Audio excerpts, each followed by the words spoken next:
Hi, welcome to the Bianca Williams podcast. I'm Bianca Williams, your host. I love to talk about a combination of things, but today I'm going to be sharing some storytelling with real life. And so, um, the story I want to focus on is the story of The Color Purple. I saw this movie when I was young, and I saw the reimagined musical as an adult. And there are three women's stories that are profoundly told in this movie, and I think would be helpful to kind of recognize that although these are characters in the film and in the book, these traits that you see in them match people in real life. And so I want to get into it because I know some Celies, Miss Sophia's, and Shug Avery's. Okay. So first, let's talk about Miss Celie. Miss Celie's pretty much a quiet person who tries to remain as invisible as possible, who probably sees herself as worthless because of the psychological damage she's experienced much of her life.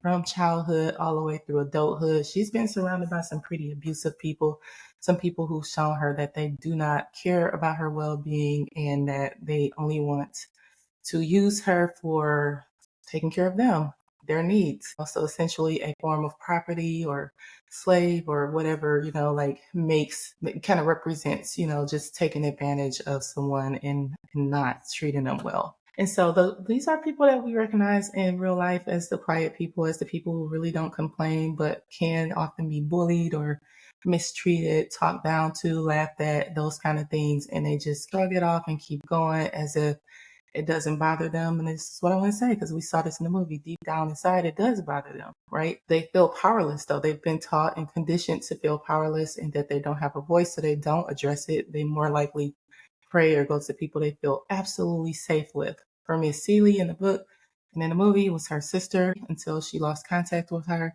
And then some years passed, and then she developed a relationship with Shug Avery and Miss Sophia. And so it's very few people, it's very rare that people who experience what Miss Celie experienced will feel like they can open up. But for the most part, they feel like they're supposed to accept it. They normalize their circumstances and just feel like that's their life. We know people like that. Now I want to talk a little bit about um, Sophia. So Sophia was the, outspoken, big personality, not going to take any mess type of woman, right? And when I'm not sure if I really gathered this from the first movie, and I cannot remember what it said in the book, but I do remember from the musical.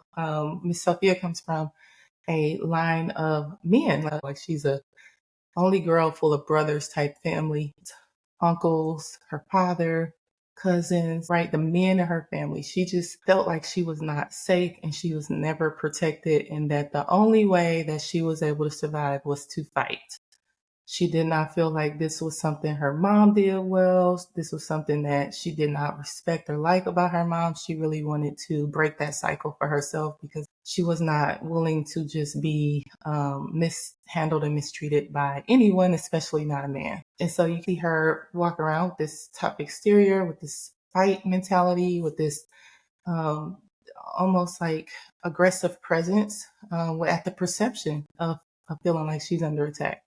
And so the people like Miss Sophia are the people who are a little more likely to call out things that they don't like, to argue, to address things, to be frustrated, to be angry.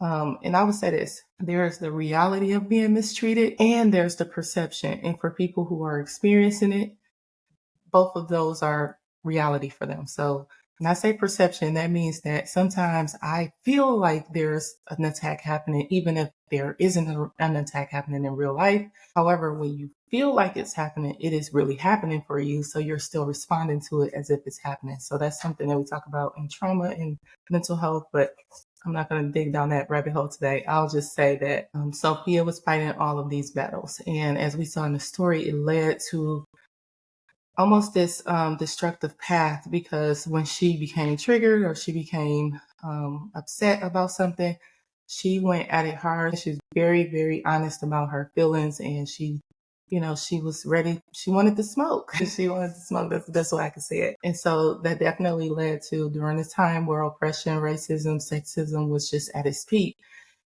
She was in a situation where she had to respond to it. She did not like the situation, and she she went into fight mode. And as a result, she ended up in jail, still had to do the things she was fighting to not do. And she lost herself for a while. Say she did lose herself for a while, almost lost everything. We see her get it back, but it was almost like she was broken at one point, and that was so hard to see. This person with such a lively spirit, with such a determination for life. All she wanted was to be respected, to be safe, to be protected, and that's all she was fighting for. And it ended up being in a situation like that. So those are situations that I see in people who are constantly having to feel this need to protect themselves, to defend themselves, to fight, against just just the systems, the people, the perception of disadvantages, and all of those different things. Um, okay, and the last person I wanted to speak about is Shug Avery. So again, I mentioned that this movie, the story takes place in a time where oppression, sexism, and racism was really high. I think it was the 1930s in the South. So we know what that kind of means. And Shug Avery, I feel like she broke the stereotype. She was just like, I'm not, going to be the little old sweet black girl with the preacher father who just follows all the rules, right? She was like, that's not who I am. I'm a free person. I love who I love. I am who I am. I want to sing the blues. I want to feel good. I want to feel free and liberated. And that conflicted with her values. Well, the values she was raised to have, I would say, because that obviously was not her values. But that conflicted with those values from her upbringing, and just, I would say, even culturally during that time, there were some conflicts. She was a very true to herself person. She's a person that represents, I don't have to follow the beat of anyone else's drum. I'm going to do it my way. If everybody's over here doing that, if I don't want to do that, I'm not going to do that. I'm going to go over here and do this. She's the person who's most likely going to leave home, who's going to do things that other people in her family didn't do, who may even be a black sheep because of that. Because, if you know the story of Shug Avery, you recognize that her father stopped speaking to her. He stopped acknowledging her when she was around. He was very much ashamed and came across as embarrassed about how she turned out. And it's not that she was just this bad person, but she definitely had a reputation for doing things that some people felt like was not respectable or acceptable. So, but what we did learn about Shug Avery was that she's very nurturing. She's very kind. She was instrumental in Miss Celie developing that confidence. Miss Celie learning her self-worth. Miss Celie learning what it's like to have a relationship of love where not only is she giving love, but she's receiving love. Like she knows what that feels like. She was instrumental in Miss Celie learning how to love herself, learning how to identify and validate her own needs and her own dreams, and empowering her to lean into that, to be her own woman. And so there is a lot of mentorship and support, I would say, she received through that. That's my take on these three characters. If you feel like, I can definitely see where the Miss Celies, where the Sophias, where Shug Avery showed up in my life, leave me a comment. I'm really interested to see your takeaway. I said some things that just really sit on the top of my mind, but there are more. I could talk to you for a little longer if you let me, and give you more. But for the sake of how I like to do the podcast where only I speak, I'm going to leave you on that note.